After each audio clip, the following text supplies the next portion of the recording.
Salve, salve, empreendedores brasileiros espalhados pelo mundo. Hoje é um dia especial, hoje é o pontapé inicial de um projeto que começou há 90 dias atrás. A gente está dentro da casa do Consulado de Vancouver. O Consulado abriu as portas para a gente para esse projeto. Pode bem na estrada. E Vancouver é a primeira cidade que a gente começa a fazer essas gravações. E aqui a gente está com uma convidada muito especial. Inclusive ela é conterrânea do nosso estado lá, Minas Gerais, do Brasil. E a gente tá com alguns produtos aqui que eu vou te falar. Tá difícil esperar um pouco para começar a comê-los. Eu vou apresentar um pouco, vou pedir que se apresente a Neia, nossa convidada hoje. Inclusive, seu business fez um ano, né, Neia, esse mês. Estamos comemorando um ano agora em setembro. Isso daí. De reabertura. Fala um pouco da Neia, de onde você é, como foi a sua infância, de onde que veio o empreendedorismo, né, esse desejo de empreender, de ter desafios, de assumir desafios. Bom, primeiramente, gente, prazer, é um prazer enorme estar aqui e poder dividir a minha história e inspirar outras pessoas a trilhar os mesmos caminhos. Bom, eu cresci no interior de Minas Gerais, em um sítio onde os meus pais conseguiram através do governo. O famoso sem terra, né, no Brasil, que as pessoas geralmente odeiam.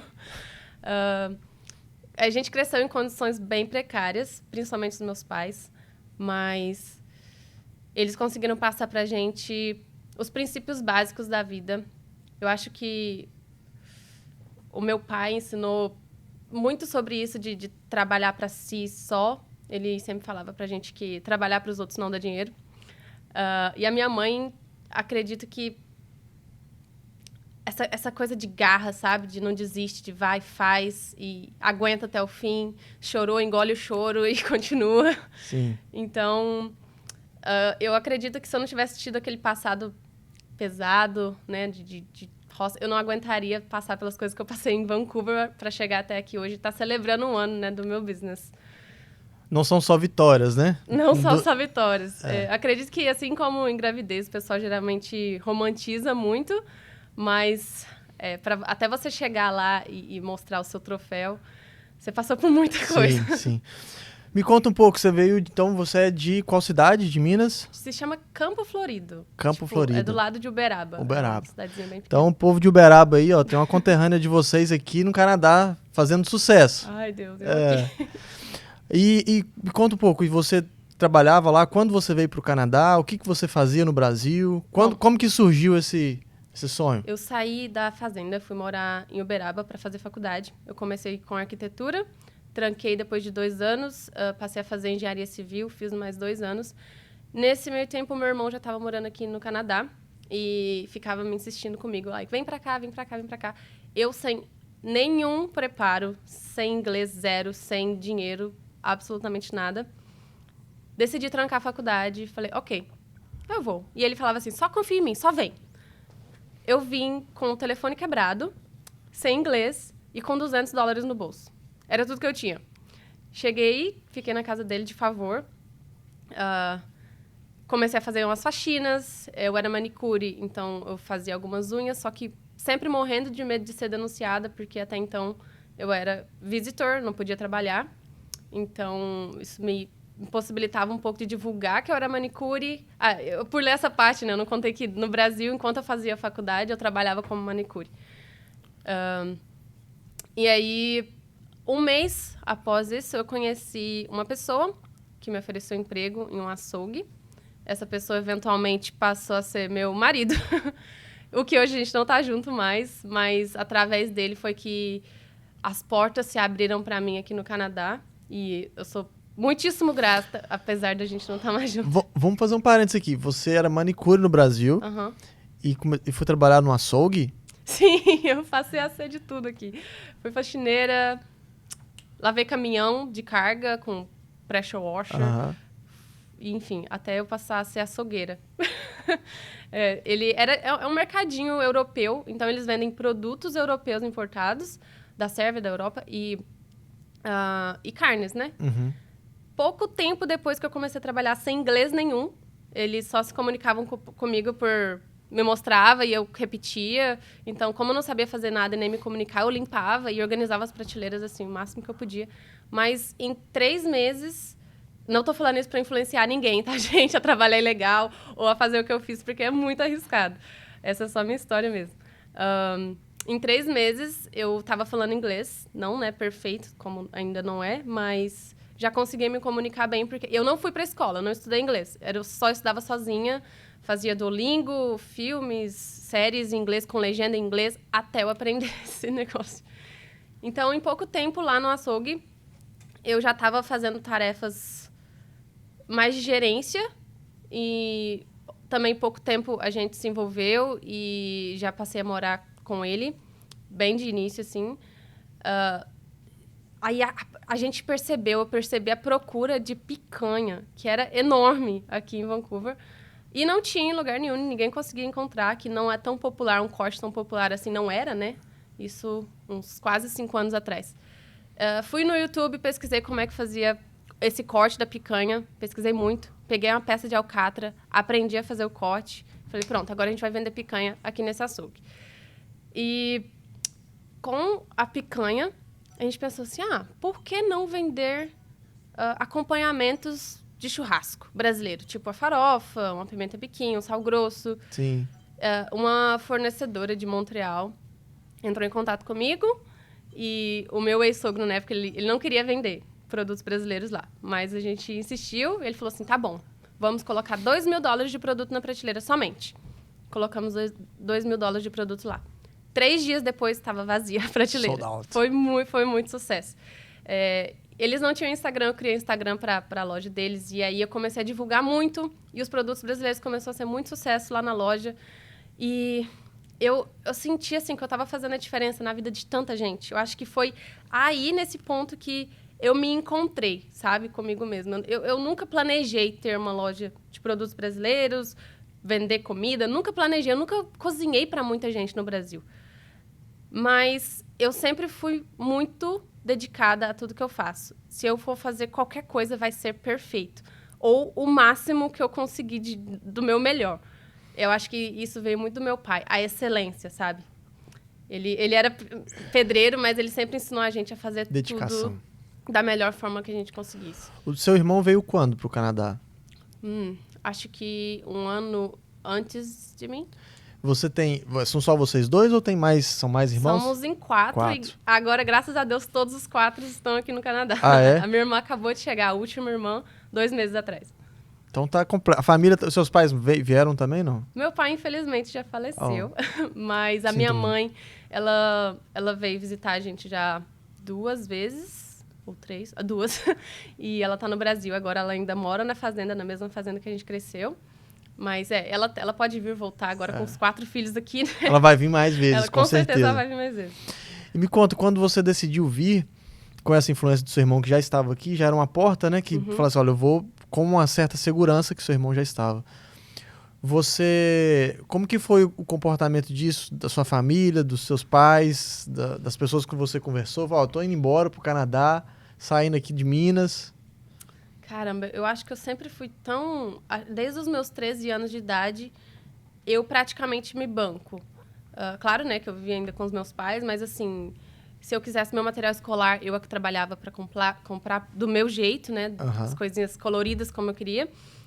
Que os meus pais não tinham condições, eles sempre compravam aqueles cadernos brancos que eu odiava, achava horroroso. Criança quer uma coisa colorida, né? Então, aquilo foi uma inspiração para mim, o motivo para eu começar a trabalhar e ter as minhas próprias coisas do jeito que eu queria. Então, desde os meus 13 anos, eu já enfiava a cara e trabalhava ou fazia algum dinheirinho de alguma forma. No salão da minha mãe, eu comecei a fazer unha, bem improvisadamente, porque eu ainda não tinha muita confiança em mim mesma. A cobrança em mim era tão grande de mim mesma que tinha que ser perfeito, eu não achava que eu era boa o suficiente para trabalhar como manicure ainda profissionalmente. Então, eu era muito boa, mas eu ainda não confiava em mim. Então, eu fazia muito pouco, mas que já era o suficiente para eu, enfim, comprar as minhas coisinhas.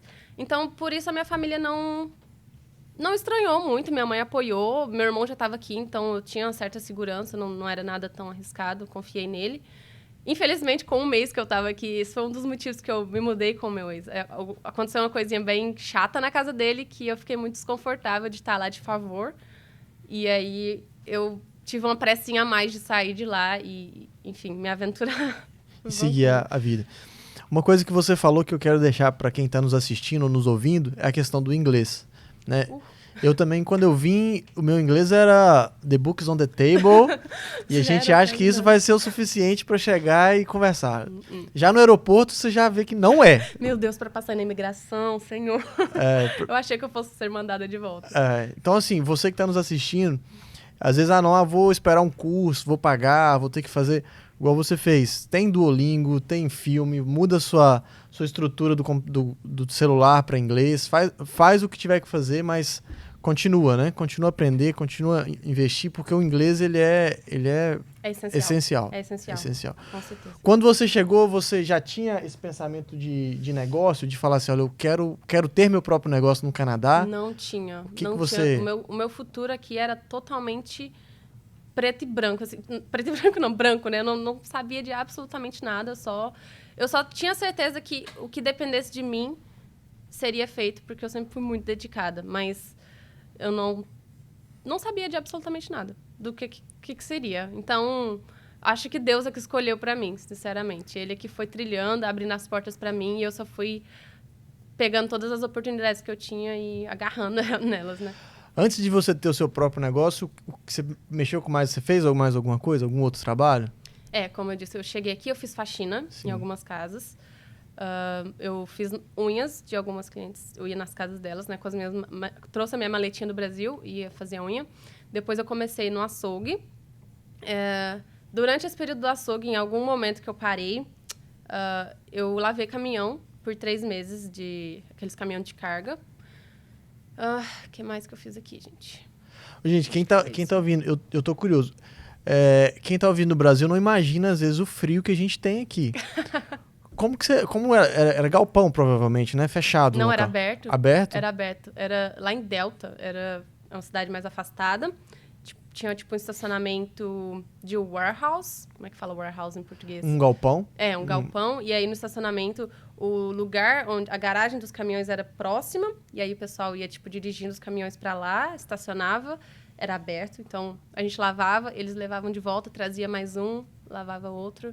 E, eu lembro que um dia eu saí de casa às 5 da manhã e cheguei 10 horas da noite. Mas vocês não têm noção do tanto que aquilo é pesado. Aquela maquininha de pressão que você lava em casa já é pesada. A nossa, a gente tinha que puxar, de carretinha, e era a gasolina. Se você não segurasse aquilo com muita força, você voava, literalmente.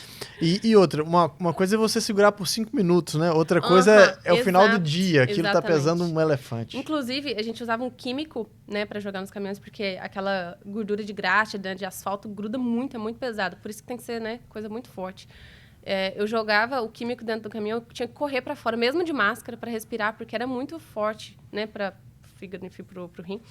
E quando eu fui fazer exame de imigração, deu que eu tinha uma manchinha preta lá dentro, geralmente causada por tuberculose. E aí falaram assim, pode ser que você já teve ou tem o vírus e tuberculose dentro de você vai ter que fazer um tratamento preventivo. Aí tive que fazer um tratamento preventivo. E eu acredito fielmente que essa manchinha foi causada pelos químicos que eu tava naquela época. Próximo lá com contato. Exato. Você veio, então, do supermercado, né, do seu sogro, conheceu um pouco ali da cultura brasileira. Qual que foi a sua experiência com a cultura, com os brasileiros aqui? Quando você viu essa oportunidade de negócio, como deu o estalo na sua cabeça? Falou assim, eu acho que tem um mercado disso. Esse estalo, para mim, foi interessante. Como eu comecei a vender os produtos, a picanha, e aí depois os produtos brasileiros, eu comecei a tomar muito gosto por aquilo. Era, assim, insaciável. Eu não queria ir embora para casa. Eu queria ficar arrumando a prateleira pro resto da noite, virar a noite lá o dia inteiro. Não queria parar. Quando a gente vendia os produtos secos e também vendia uma coxinha congelada, né, no freezer, e que saía muito e nem era tão boa assim. E eles tinham uma cozinha no mesmo quarteirão, parada há 4 anos, fechada. E aí, eu falei assim, caramba, gente, eu sei fazer coxinha, eu aprendi com uma amiga. Aqui ou lá no Brasil ainda? Aqui, essa história é outra história. Eu cheguei, como eu estava desempregada ainda, ela fazia coxinha para fornecer para um mercadinho brasileiro aqui de Vancouver. E aí ela ia parar, porque ela tinha conseguido um emprego, e ela queria passar essa oportunidade para alguém. E ela postou no grupo de brasileiros, falou assim, alguém quer aprender a fazer coxinha? Porque eu vou parar, e aí isso me ajudou muito financeiramente, eu queria passar para alguém, né, essa oportunidade. E aí a minha cunhada viu, falou assim, Neia, você, vai lá aprender. Eu fui lá a aprender. Inclusive, ela estava numa parte, assim, de depressão, porque o filho tava longe também, né? Tipo, uns 6 meses sem ver ele. E ela disse que eu ajudei muito ela, só por ir lá e ela poder ajudar alguém. O sentimento dela ajudar alguém, fez ela melhorar também. Então, ela me ensinou a fazer coxinha. Foi meu primeiro contato com coxinha na vida. Só que eu não continuei, porque logo eu conheci, né, no meu ex, e comecei a trabalhar no açougue. Então, eu não continuei fazendo as coxinhas, né, para esse mercadinho. E aí eu passei isso para minha outra cunhada, que também tinha acabado de chegar no Canadá e também estava desempregada. As pessoas que chegavam lá no açougue, os feedbacks que eles me davam sobre a minha coxinha quando eu comecei a fazer na mão. Eu comecei a fazer na mão, colocava nos pacotinhos congelados, e os feedbacks que as pessoas me davam chorando me motivava muito. Era tipo... E eu tive que fazer lista de espera, porque eu não conseguia vencer tantas pessoas. Eu colocava... Levava muito tempo para fazer na mão. Era muito demorado, era muito trabalhoso. Então, eu colocava no freezer, saía, tipo, em minutos. Provavelmente, ao mesmo tempo, era uma satisfação, né, do sold out. Era um estresse muito grande. Desespero. Porque é o ciclo, né, de produção. E quando as pessoas chegavam e viam a prateleira de produtos, o brilho no olho das pessoas, de sorriso, e a alegria que eu via que as pessoas ficavam de ter achado um ingredientezinho para reproduzir uma receita da mãe, da avó, sei lá, do Brasil, porque tava com saudade. Eu passei a perceber o quanto os brasileiros estavam carentes aqui da nossa cultura, né, do nosso clima, das famílias que a gente deixa no Brasil, dos amigos. E eu ficava assim, caramba, eu tô ajudando pelo menos em uma coisinha a curar um pouquinho da dor de todos nós, né, imigrantes aqui. E aquilo passou a me mover muito. E aí, tipo, teve um dia que eu estava trabalhando e eu estava tão feliz com as pessoas que estavam saindo e que me davam tantos feedbacks bons, que eu estava, sim, fazendo a diferença, né, na vida deles e de outras pessoas, que eu falei, cara, é isso que eu quero fazer, esse é meu propósito aqui. Eu não é dinheiro, não é só dinheiro. Sim. Não vou falar que eu não trabalho por dinheiro, né? Ninguém, nem relógio trabalha de graça. Mas eu digo que eu tenho um propósito. Como eu entendi por mim mesma que esse era o meu propósito e que eu era movida por isso. Não só, né, os clientes, mas até mesmo os fornecedores que a gente trabalhava. Eles queriam só lidar comigo, ligavam para mim e falavam, Neia, muito obrigado por ter consertado essa dívida. Tem 2 anos que essa dívida estava aí, ninguém arrumava. Então, tipo, eu limpei toda a loja, eu passei a gerenciar e a minha palavra ia até acima dos donos da empresa. E aí, logo, depois disso, dessa loja, o meu sogro, que tinha esse espaço fechado, falou, vou dar... lembrei agora, como que começou mesmo isso?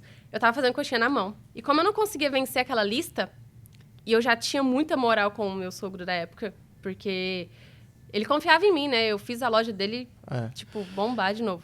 Essa confiança vem... Por mais que tenha os desafios, ela vem com o resultado, né? Você provou para ele que você teve o resultado. Então, sim. Prova e dá confiança e credibilidade que você vai conseguir. Exatamente. E aí, eu falei para ele assim, olha, não dá, não tô conseguindo fazer coxinha desse tanto. A gente precisa de uma máquina. Ele assinou o cheque e me entregou. Simplesmente isso, não perguntou, não falou nada. Falou, toma, precisa de uma máquina, compra a máquina. Aí vai a gente importar a máquina do Brasil. E ele deu o lugar e essa máquina de presente para mim, para o meu ex, pra gente abrir o negócio.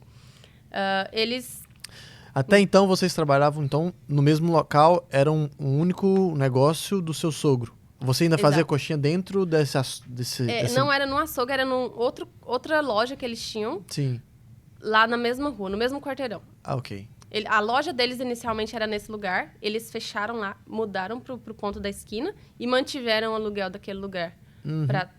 Era um contrato já antigo, então pagavam barato, mantiveram o contrato daquele lugar até, enfim, por uns 4 anos fechado.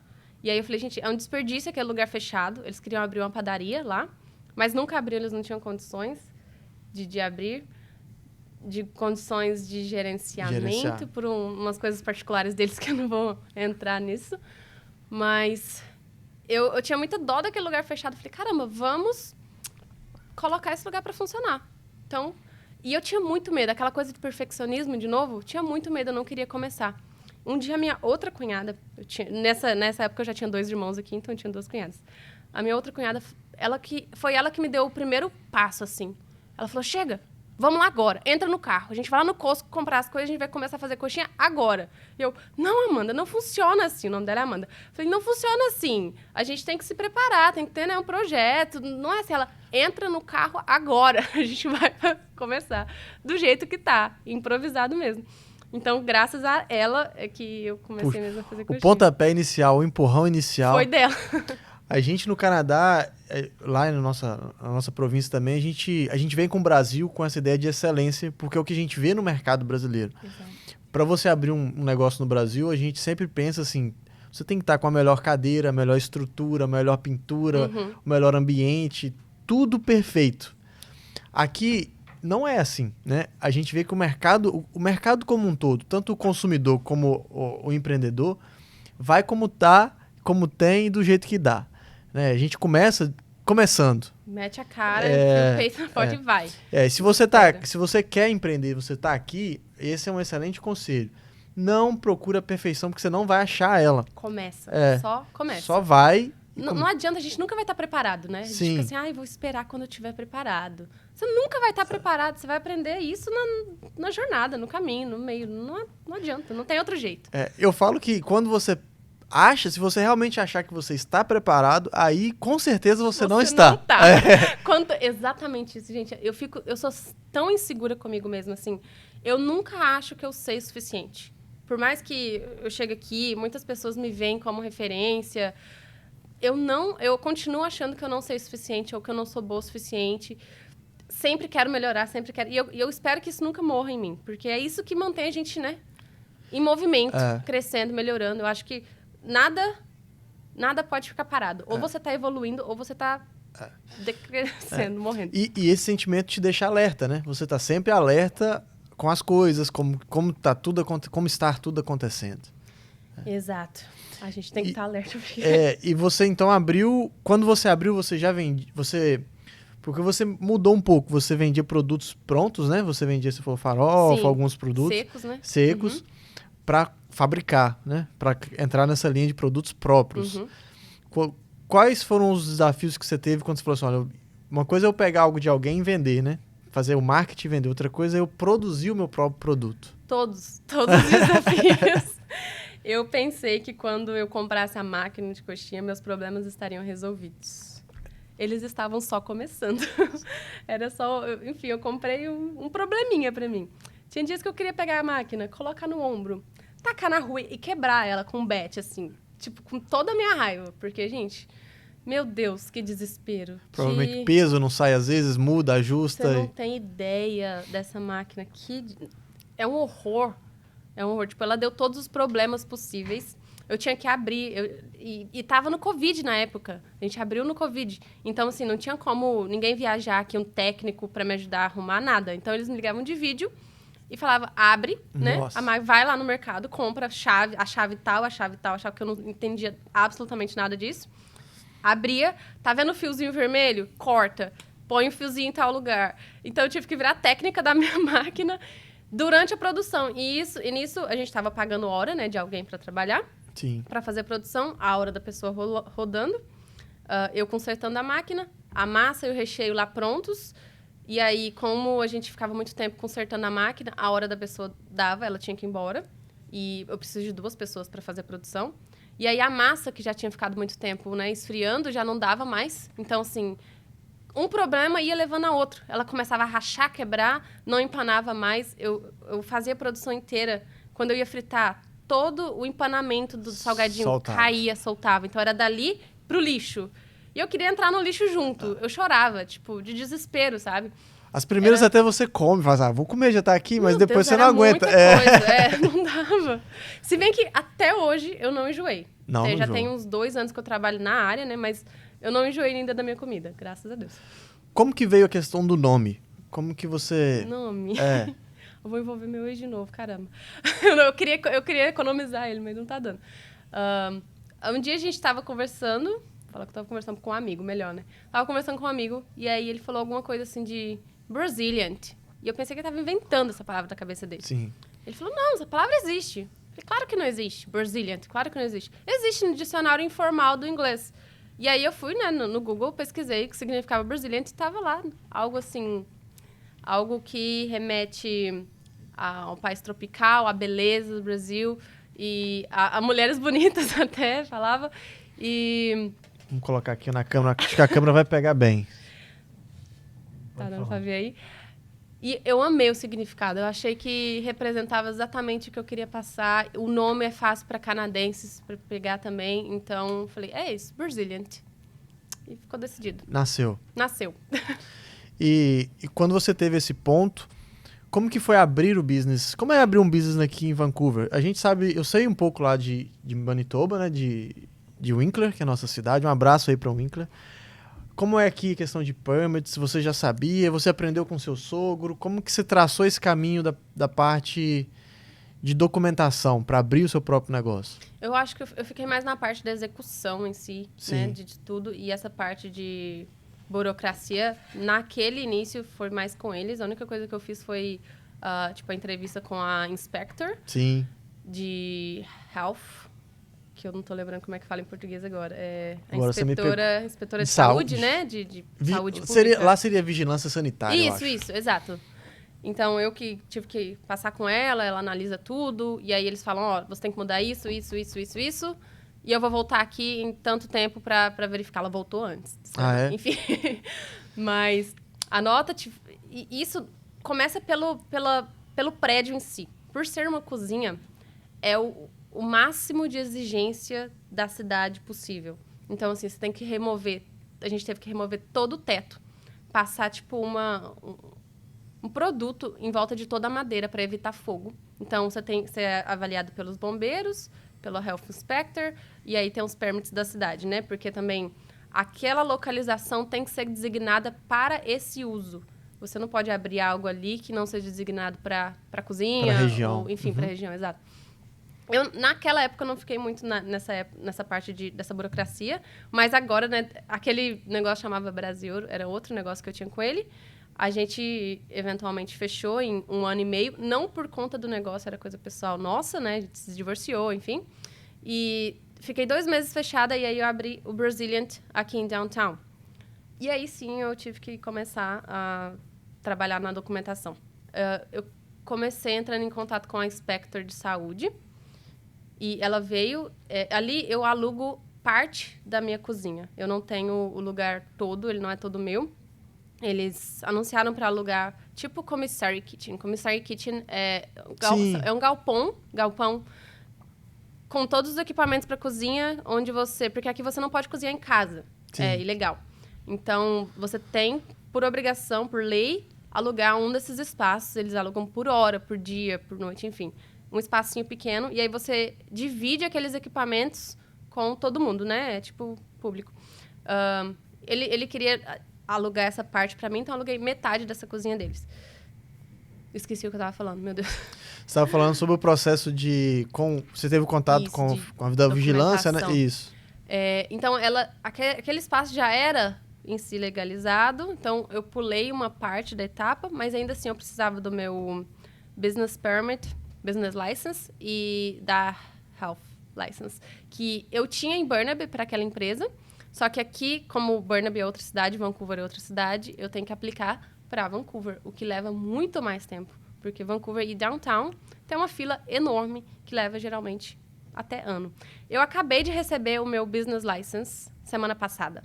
Eu tô comemorando 1 ano. Chegou junto? Esse mês.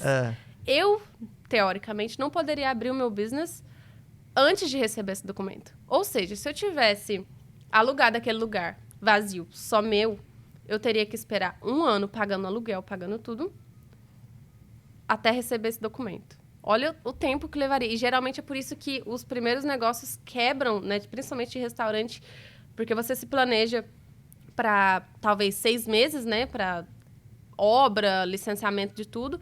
E geralmente leva muito mais tempo do que isso e você não tem, né, um caixa para bancar aquele tempo.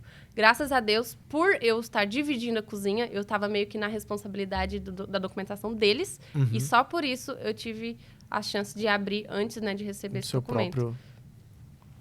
Uma coisa importante de falar disso é, você já estava na área, né? Você entrou na área de alimentos, mas você já estava envolvido com isso com o seu ex-sócio. Uhum.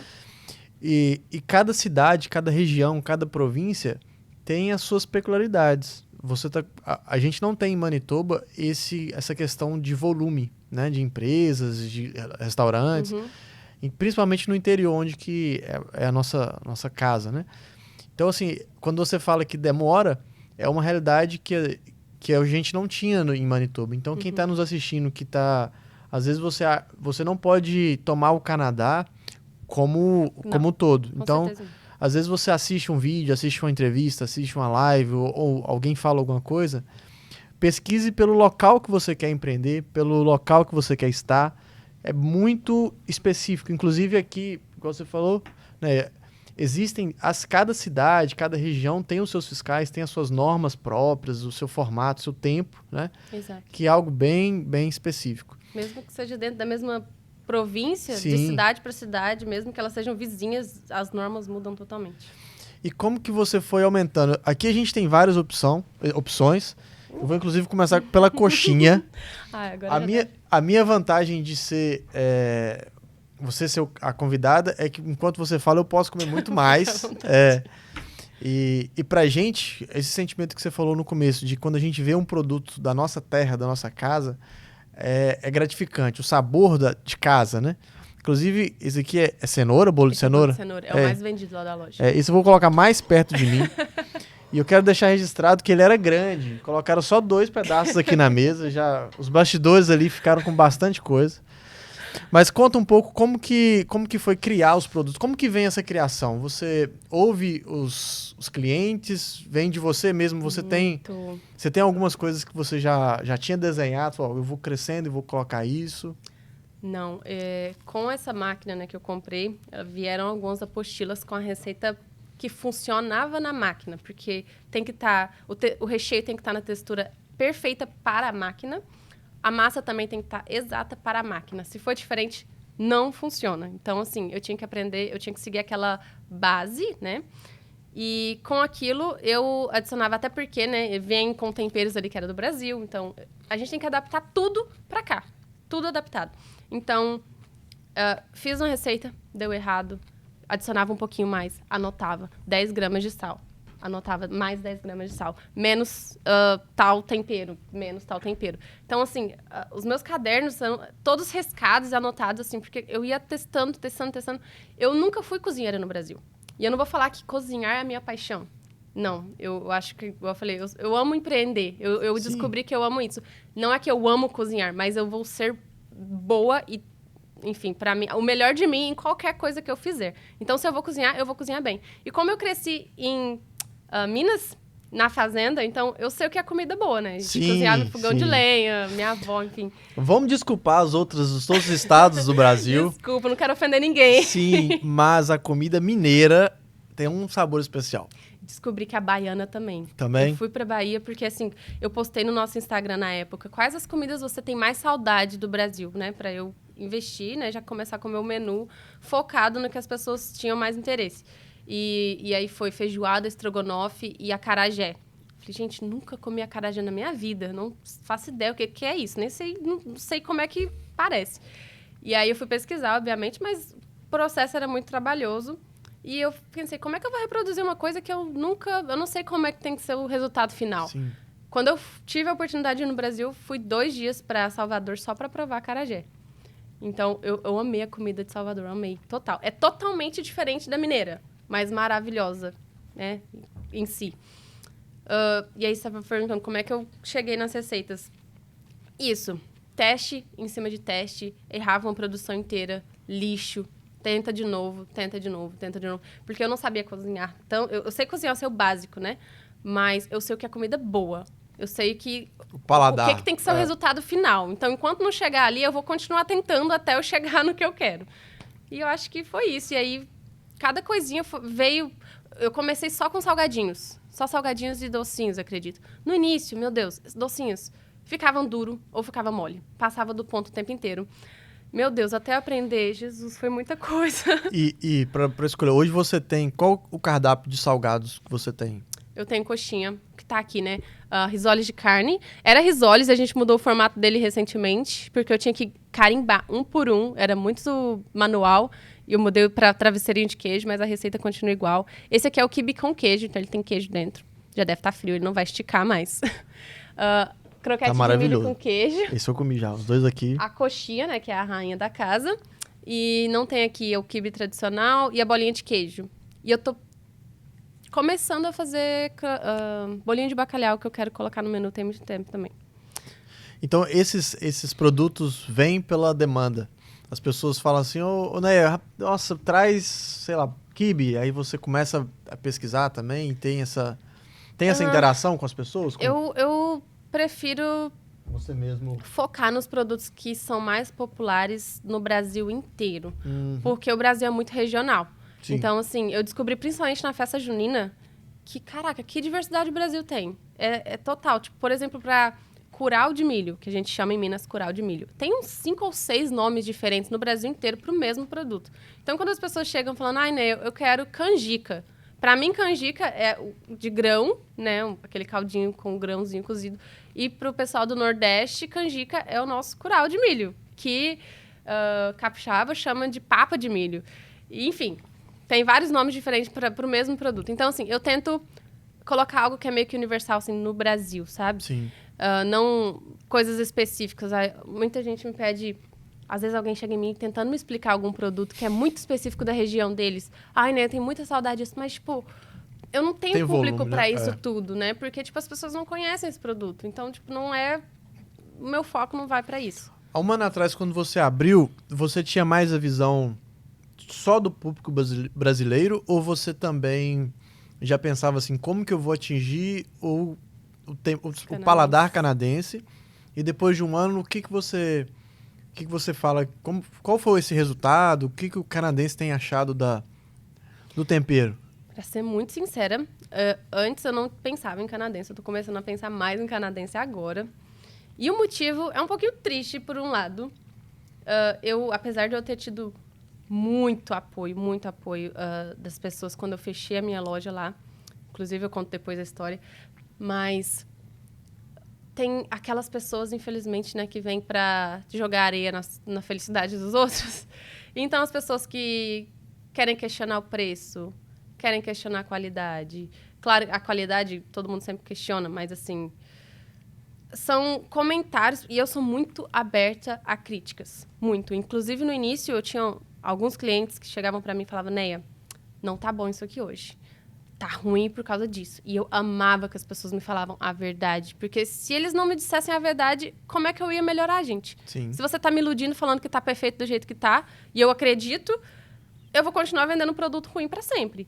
É diferente de quando você só quer criticar, sabe? A pessoa que chega aqui, ai, tudo ruim, tudo nanana. Gente, critica com uma solução, sabe? É um conselho. Então, assim, inclusive eu fiquei amiga dessas pessoas que me falavam a verdade, né? Neia, tá sujo, limpa. Tá feio pro seu business. Ou, enfim, tá ruim por causa disso, você pode melhorar nisso. Então, isso é aquela crítica construtiva, né?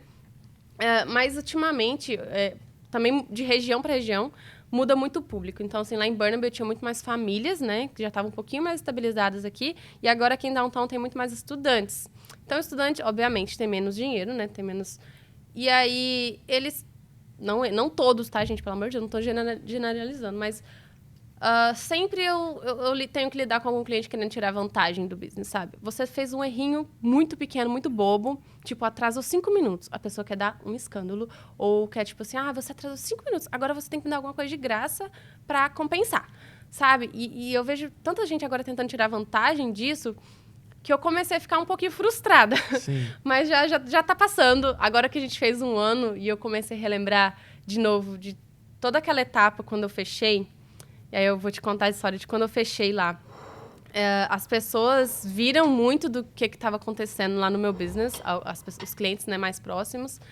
E o pessoal pegou muito o meu lado. Muito. Eles meio que compraram a minha briga, sabe? Muita gente me perguntava, como é que você aguenta? Como é que você fica aqui? Como é que você fica? E aí eu falo do meu feeling lá de dentro, sabe? Eu sentia que não era a hora de parar e que eu tinha que continuar enfrentando, e, enfim, as adversidades e tudo, e me manter em pé lá. Até que um dia eu fui pra loja, assim, dirigindo e chorando muito no carro, falando assim, Deus, por favor, me dá uma resposta. essa diversidade que está acontecendo agora é para eu aguentar, né? Esqueci a palavra agora. Uma barreira para eu aguentar e ficar firme, ou isso é um sinal de que tá na hora de parar, tá na hora de desistir, enfim. E eu falei, me dá um sinal, só fala comigo, porque eu não consigo entender, eu quero saber, né, para onde eu tenho que seguir, assim como eu não planejei nada para minha vida, ele que planejou, agora me dá um norte. E eu cheguei lá, tava tudo do lado de fora. Todos os equipamentos da loja, tudo, meu sócio tirou tudo para fora. Eu falei, olhei para cima e falei, entendi seu recado. Tá dado o recado. Uma das minhas meninas chorando porque ela não conseguia trabalhar, não tinha mesa. Ela, o que eu faço? Eu falei, olha, pacota e vai para casa. Vou pagar seu dia normal, relaxa. Fiz um post no Instagram, falei, minha última encomenda era às 2h. Falei, a gente tá fechando às 2h. Foi muito repentino, assim, pras pessoas, né? Tipo, ninguém imaginava, mas falei, às 2h, a gente tá fechando, então venha, compra tudo que vocês quiserem, porque, enfim, a partir de hoje eu não sei mais o que vai acontecer. Eu também não sabia do meu futuro, né? Fechei. Perdi o chão, né? Tipo, literalmente parecia que tinha tirado o chão de mim e eu caindo, só caindo. Graças a Deus, nesse meio tempo, um anjo, que eu chamo de anjo, um amigo, o nome dele é Diogo, ele tem uma empresa de mudança aqui em Vancouver também, não sei se eu posso falar. Pode, claro. Chama Ready to Go Moving. Ele me ligou. Eu conversei com ele também. Conversou com ele pra cá? Eu acho que ele tava no Brasil, ou tá no Brasil ainda. Tá, ele tá lá. Ele me ligou, tava em casa, né, já com a loja fechada. Falou assim, o que você tá fazendo? Eu morrendo, né, chorando aqui em casa. Aí ele, como assim? Levanta a cabeça, você vai abrir outra loja. Eu falei, como? Eu não tenho dinheiro suficiente, eu não tenho condições de abrir outra loja, impossível, não tem como. Ele, tô passando aí pra te pegar, agora a gente vai achar outro lugar. E aí, ele girou esse Vancouver por 3 dias comigo, procurando todos os lugares, enfim, revirando, commissary kitchen, tudo. Mas tudo levava muito tempo. Tipo, para ser aprovada era 3 meses. Ele falou, gente, eu preciso agora. Tipo, os meus clientes estão me esperando. E nessa época, vários influencers, várias pessoas que me conheciam, clientes, né, fizeram um grupo no Instagram, me colocaram nesse grupo, falaram assim, né, a gente fez esse grupo. Ai, gente, não quero me emocionar. Pode ficar à vontade, respira fundo e... Ai, não sou assim. Peraí, deixa eu beber minha água. Eles fizeram esse grupo e falaram assim, é para te ajudar. A gente vai fazer... Ai, não quero chorar, peraí. Deixa eu respirar. Então, eles criaram um grupo? Criaram um grupo e me perguntaram, né, como eles poderiam me ajudar. E eu não sabia, tipo, como que eles poderiam me ajudar. Nem eu mesma sabia. Eu falei, gente, muitíssimo obrigado pelo apoio, mas, tipo, não sei, né, como é que vocês podem me ajudar. E aí eles disseram assim, a gente vai fazer uma vaquinha para você, para comprar as suas máquinas de volta, para você reabrir seu business. E eu fiquei assim, caraca, até que ponto chegaram? Eu recebi tanta mensagem no meu Instagram que até hoje eu não consegui responder todas. Uma mais emocionante, mais linda do que a outra, com tanto apoio que as pessoas estavam me dando. E as pessoas chegaram a ponto de querer fazer uma vaquinha para que eu não feche o meu negócio, para que eu continue o meu negócio, tipo, para mim foi impagável. E é por isso que agora que eu comemorei 1 ano, eu quis, né, dar de presente um bolinho para cada pessoa que eu claro que eu não consigo lembrar de todos exatamente, mas eu quis, do fundo do meu coração, assim, de muita gratidão que eu tenho, né, por essas pessoas, por tanto apoio, mesmo as pessoas que não saibam como elas foram importantes para me manter de pé, sabe? Uma vez lá na loja antiga, eu estava sentada, sentei assim, exausta, acabada, chorando muito e me perguntando, eu tinha 24 anos, eu acho. E eu me perguntava, por que eu estou fazendo isso? Para quê? As meninas da minha idade ainda estão sendo bancadas pelos pais, estão vivendo a vida delas, indo para a night. E por que eu estou me acabando aqui, tipo, sendo que eu não tenho tanto retorno assim, né, disso tudo? E foi a primeira vez que eu decidi olhar o Google Reviews. Sei lá como que eu parei nessa página, porque eu nunca pensei nisso, não sabia que eu tinha reviews lá. Abri meu computador, assim, e comecei, tipo, a ler. E aí eu levantei, falei, tava 5 estrelas, vários reviews, um mais lindo do que o outro. Enxuguei as lágrimas, sequei e falei assim, é por isso que eu faço isso e vou continuar fazendo. E mais importante, quando a gente está num país que não é o nosso, né? Esse apoio, ele tem uma força, porque, teoricamente, a gente é desconhecido, né? A gente chega num país que você tem que se provar, mostrar quem é a Neia, de onde ela veio. Você tem sempre que se provar. E quando alguém, por conta própria, dá um aval, dá uma palavra, é uma força, é um sentimento que você falou, de tá assinando embaixo daquilo que você tá fazendo. Exato. Tipo, continua, o que você tá fazendo não é em vão. Sim. Né? A gente tá aqui, a gente tá te apoiando. E as pessoas não têm noção do tanto que isso foi importante para mim, para eu continuar. Quando, então, aquele meu amigo, o Diogo, estava procurando tanto a cozinha e ele achou um post, né, de uma cozinha. E ele falou, né, entra em contato com esse pessoal, eles estão, né, anunciando a cozinha deles, entra em contato. E aí eu falei, tá. Entrei em contato, marquei um dia para ir lá, para visitar e ver, né. E fui de Skytrain, orando, assim, com o coração em paz, porque a partir do dia que eu fechei, que eu sei que foi decisão dele lá de cima, eu tinha certeza que ele sabia o que era melhor para mim, então eu não estava preocupada, né, tão desesperada com tanta coisa. Claro que o meu dia estava acabando, não estava trabalhando. Eu voltei a fazer algumas unhas, né, para pagar meu aluguel, mas focada ainda em reabrir, eu queria muito reabrir. E aí fui orando assim, Deus, de novo, tô aqui de novo. Se for para ser, por favor, faça ser. E me dê um sinal que é para ser, porque eu não sei ler seus sinais. Deixa claro, coloca num telão para mim, porque eu quero entender que esse é o lugar e que é para ser. Se não for para ser, tudo bem. Eu aceito, só me dê discernimento para aceitar, se eu não entender, para aceitar e paciência para esperar seu tempo. E para mim tá tudo bem, eu vou aceitar qualquer que for a decisão dele. Eu cheguei lá, olhei, né, o lugar, saí lá de dentro, liguei pra minha amiga, falei, amiga, liguei pra Sandy, falei, amiga, eu acho que vai dar certo, eu gostei da cozinha, o lugar e tal. E eu olhei pro chão, um papel escrito Jesus. Gente, eu juro que essa história é verídica, eu tenho, não sei se eu posso mostrar. Pode. Eu mandei aqui. Aqui a casa é sua, a gente pode mostrar, pode falar nome. Ó, tava, onde que eu mostro isso? Eu acho que dá pra... Vamos ver se a câmera pega.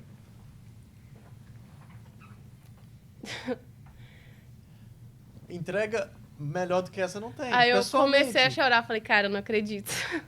Só olhei pra cima e falei, tu é o cara mesmo, né, mano?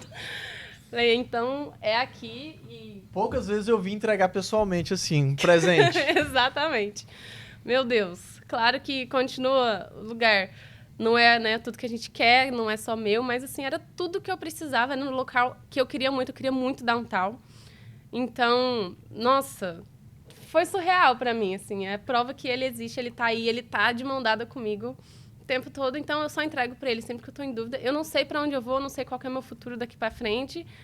Ele é que decide. É o melhor sócio que você pode ter. Você Com pode ficar certeza. tranquila que é o que traz os milagres. Com certeza ele.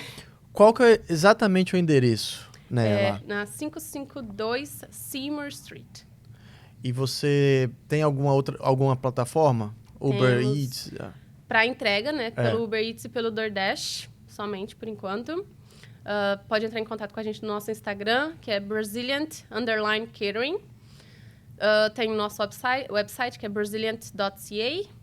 E no Google também tem nosso telefone, nossas informações de contato. Ótimo. É muito bom ver. Tem espaço para dar in? Não, porque, né, como eu falei, como a cozinha é dividida, fica muito apertado para nós lá. Então, aqui, nessa localização de downtown, é só take-out. Eu pretendo, logo, se Deus quiser, abrir uma segunda localização próxima a Burnaby New West de novo. Mas ainda não é nada garantido. Então, você que mora na região, acompanha, segue lá nas redes sociais, vê as novidades, porque, com certeza... Conhecendo um pouco da história, com certeza já você tem um local. Já, como diz o mineiro, já você tem um local para as pessoas irem lá experimentar. Muito bom. Esses eu vou levar para mim. Todos seus.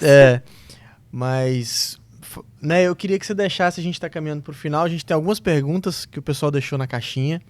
Mas antes disso, depois de toda essa caminhada, desse mais de um ano, na verdade, um ano de loja, mas loja própria, mas já há alguns anos, né? Exato. De Canadá, de experiências.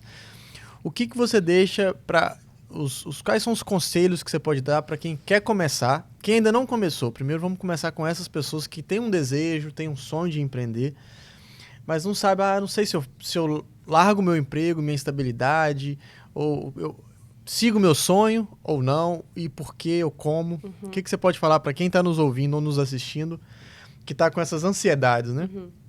Bom, eu me inspiro muito num cara que chama Flávio Augusto. Então, é outra pessoa que as pessoas podem assistir muito, que eu me inspiro muito nele, assisto muitas coisas dele também.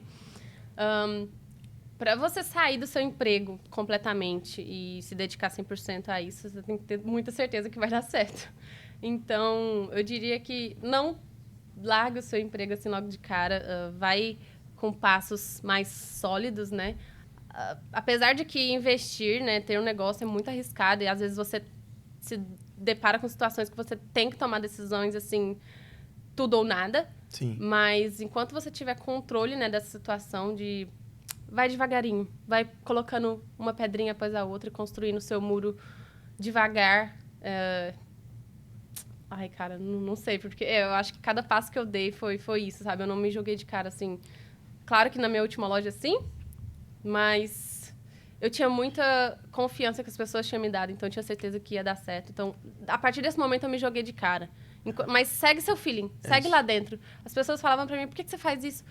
Por que você aguenta? Eu sabia dentro de mim que ia dar certo. Mas tenha certeza que você não tá se enganando, né? Com isso.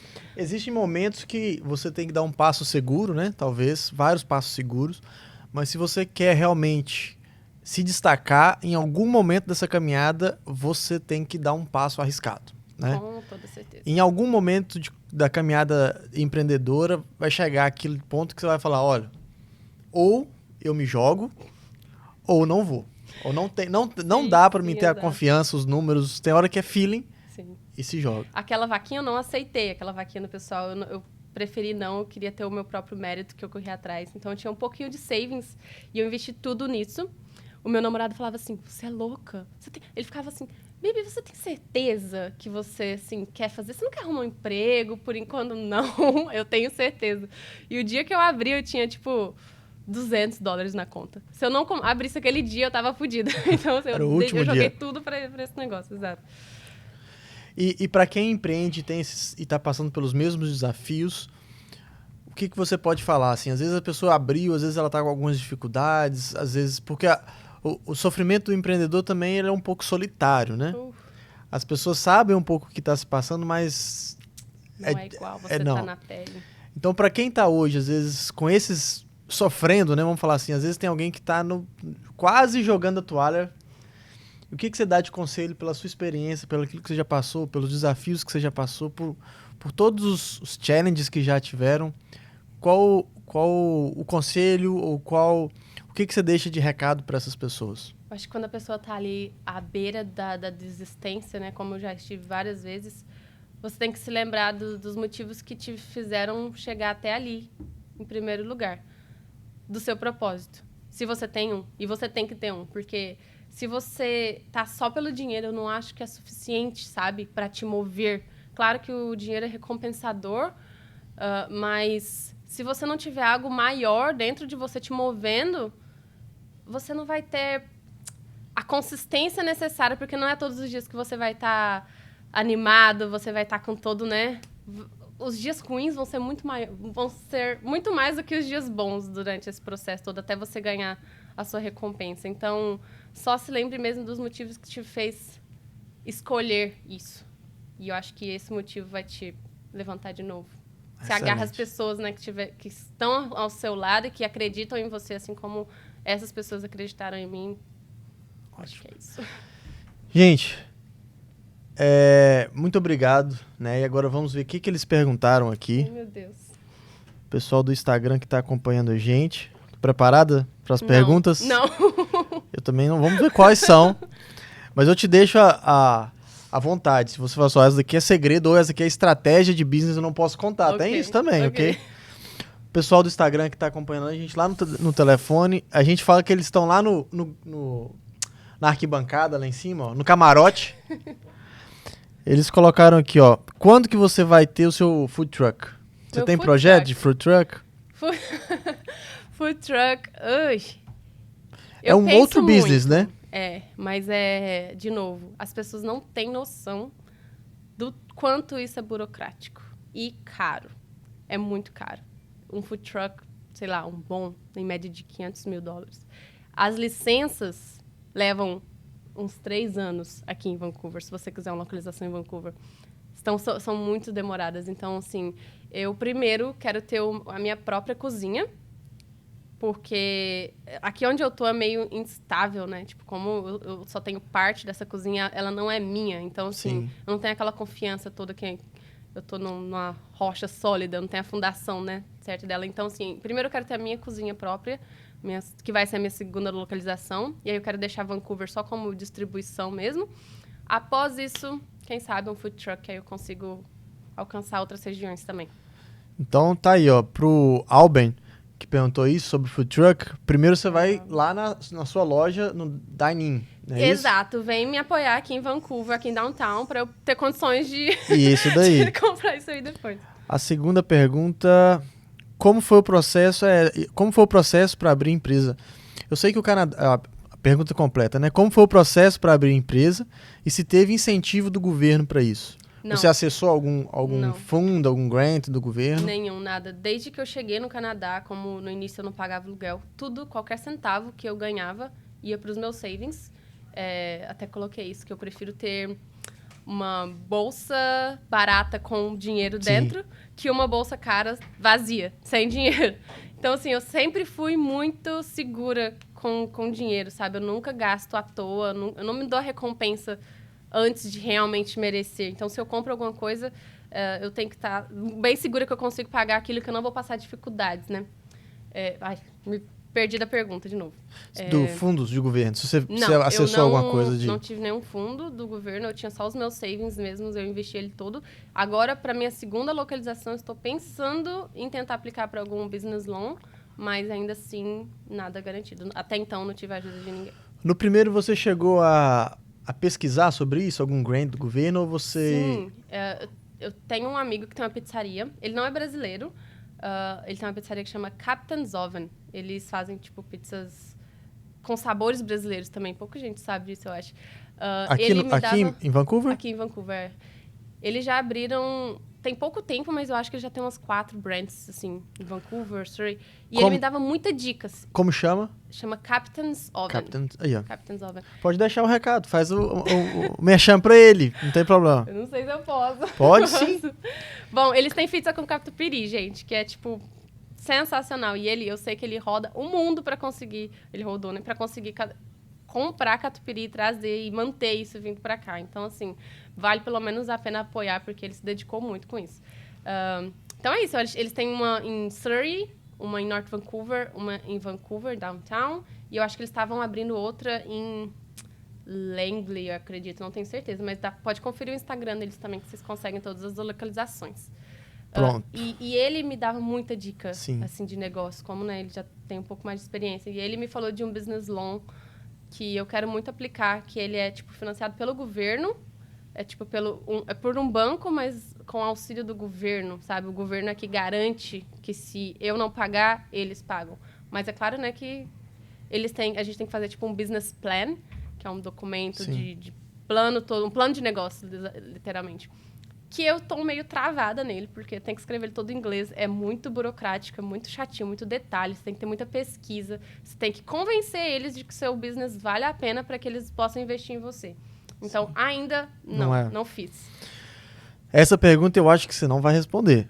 Vamos lá. O que você faz pro seu estrogonofe ficar tão cremoso? Esse é o segredo da casa.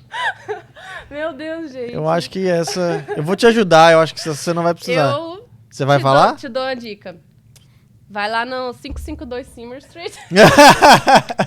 Que você garante isso daí. Vai ter estoque lá, pode ir lá. Sempre vai ter estoque. Tem todos os dias da semana esse prato. O Neto tá perguntando se foi difícil achar fornecedores de produtos brasileiros. Eu não sei se ele tá perguntando aqui para os seus produtos ou produtos prontos. Eu acho que você pode responder os dois. Se você, quando lá atrás, procurou, vou revender produtos, foi fácil? Esse é até um dos diferenciais da minha comida, até.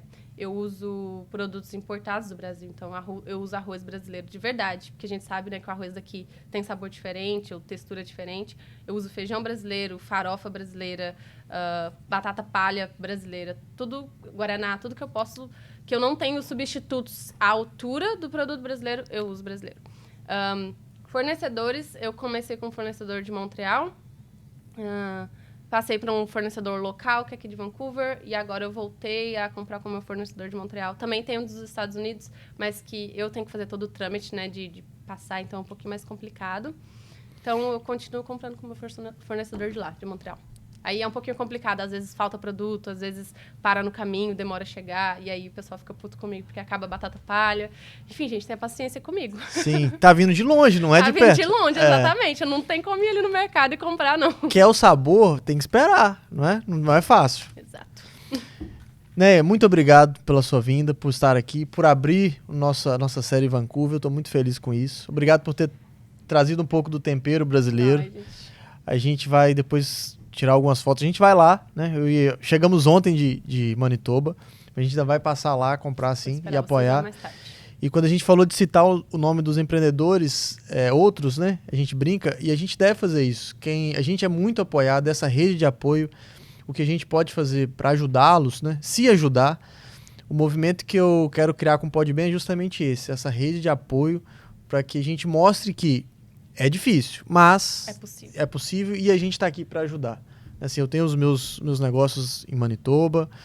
Quem tiver alguma dúvida em relação a comida, a alimento, eu tenho certeza que a Néia está à disposição. Total. Pode fazer o contato lá através do Instagram, comunica com ela, vai na loja lá comprar uns produtos e fala assim, né, como que é ter um negócio, eu quero ter, como é ter funcionários, a gente não entrou nesse ramo, nessa linha de conversa. Mas eu tenho certeza, a gente que empreende, às vezes você vê o dono, o owner, né, assim, correndo e lá atrás, mas ele é acessível, a gente está para ajudar. Então, muito obrigado. Que eu posso. Podbem estar de portas abertas. Assim que você abrir a sua localização, você pode contar com a gente vai divulgar, vai estar lá. E o que você precisar de apoio, conte com a gente. Gente, muitíssimo obrigada pela oportunidade de estar aqui. Foi uma delícia. Eu estava muito nervosa no início. Mas, foi o nervoso de mineiro, né? Mas, enfim, acho que deu tudo certo. Foi gratificante. Espero ter passado a mensagem, né, que vocês esperavam de mim. E é isso. Brasília está lá de portas abertas para vocês, sempre que vocês quiserem também. Muito obrigada.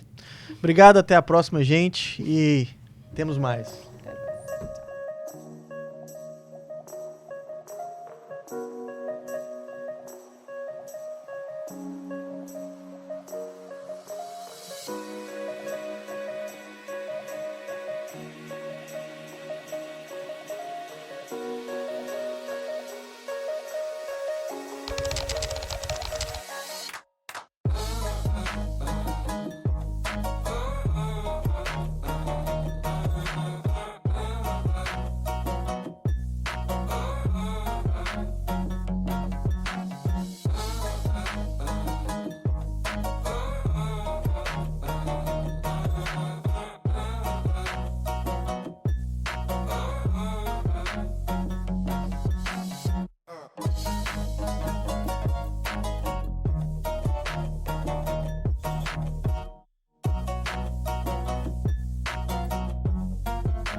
Oh,